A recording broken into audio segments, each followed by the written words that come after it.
CFC classic body building competition பாகம் 2. இந்த வீடியோவில் மெயின் கோர்ஸ் தான் பார்க்க வரோம். போனது பாடி பில்டிங் காம்படிஷன், ஆனால் நடந்தது இன்ஃப்ளூயன்சர் மீட்டிங்.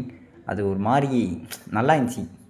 வந்தவங்களுக்கு தெரிஞ்சிருக்கும், வராதவங்களுக்கு மிஸ் பண்ணியிருப்பீங்கன்னு நான் சொல்லுவேன். கண்டிப்பாக மிஸ் பண்ணிட்டீங்க.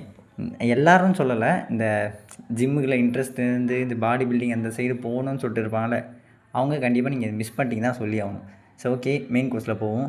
பாடி பில்டிங் நம்மளுக்கு எதுவுமே தெரியாமல் போகிறவங்களுக்கு டோட்டலி ஒரு வித்தியாசமான ஃபீலிங். ஏன்னா நேரில் பார்க்கும்போது அந்த உடம்பு எப்படின்னே தெரியல.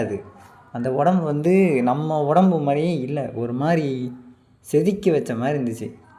சுற்றி உளி, இதை வச்சு தான் செதுக்கி வச்சுருக்காங்க. அதே என்னோடய அனுபவத்தில் சொல்லணும்னா, பாடி பில்டிங் ரொம்ப கஷ்டமான ஸ்போர்ட்டுன்னு வராது. நான் கண்டிப்பாக சொல்லுவேன், இதுதான் ரொம்ப கஷ்டம். நம்ம அசால்ட்டாக எடுத்துடுறோம். ஒரு வாட்டி 2 வாட்டி யோசிங்க. முதல்ல அந்த இடத்துல போய் பாருங்கள்.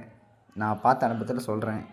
அது ஒரு நாள் நல்லா தான் நடக்கும். ஸோ ஓகே, இப்போ நம்ம தீபக் ப்ரோ, மோக்கி ப்ரோ அவங்கள பற்றி பார்ப்போம். மோக்கி ப்ரோ வந்து உங்களுக்கு நீங்கள் பார்த்துன்னு தான் தெரியும், அவருக்கு ஒரு கால் இல்லை. அவரை வந்து நான் பார்க்கும்போது அப்படின்னு சொல்லிட்டு ஒரு மாதிரி எனக்கு ஒரு மாதிரி மனசு கஷ்டமாக. அவர் அந்த பண்ண சம்பவம் இருக்கே, அதை ஃபுல்லாக என் மைண்டை இன்னும் வேறு மாதிரி மாற்றிருச்சு. என்னன்னா, ஆள் வந்து அந்த இடத்துல ஆட்சி செய்கிறாரு. எப்பாப்பா நினச்சி, எப்படா ஒரு மனுஷனால் இவ்வளோ கட்ஸோடு இருக்க முடியும்னு சொல்லிட்டு தோணுச்சு. அந்த இடத்தையும் ஒரு மாதிரி கலக்கியிருந்தார் ஆள். அப்புறம் தீபக் ப்ரோ பற்றி சொல்லணும், எனக்கு என்னன்னு தெரியல, அவர் வீடியோவே ரொம்ப பிடிக்கும். இதில் நேரில் பார்த்தீங்கன்னா அவரை ரொம்ப பிடிச்சிருச்சு. தப்பாக நினைக்காதீங்க. அது என்னன்னு தெரியல, ஒரு அன்பு, ஒரு அண்ணனும் ஒரு பாசம், ஒரு மாதிரி நல்லா இருந்துச்சு. நல்லா பேசினார். நல்லா நேரில் பார்க்குறது ரொம்ப வெள்ளையாக இருந்தார். அதையும் சொன்னேன் அவர்கிட்ட, இந்தமாரி கொஞ்சம் கூச்சமாக இருக்குது, அதெல்லாம் அப்படி தான் இருக்கும், விடுங்க அப்படின்னு சொல்லிட்டு கூல் பண்ணார். ஒரு மாதிரி நல்லா இருந்துச்சு அவர்கிட்ட பேசுறது.